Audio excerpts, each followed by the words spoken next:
Revenue dah lebih RM 1 juta tapi tak pernah register e-invoice. Jadi tak perlu buat e-invoice dah kan? Hello guys, saya Iman, Tax Consultant Angelus Business Consultant Seri Kembangan. Jom saya share. Actually tak semestinya macam tu. Ramai owner business ingat bila diorang tak pernah register e-invoice, tak perlu buat terus. Nope, sorry to say.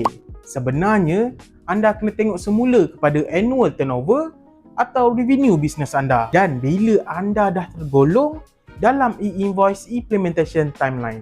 Kalau revenue anda dah exceed threshold yang ditetapkan, anda kena check lah bila bisnes anda sepatutnya mula implement e-invoice ni. So jangan disebabkan anda tak pernah register e-invoice sebelum ni, anda terus assume yang anda tak perlu buat terus. Salah tau.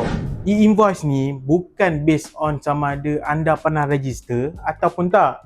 It's based on your business criteria and the implementation timeline. Macam tu.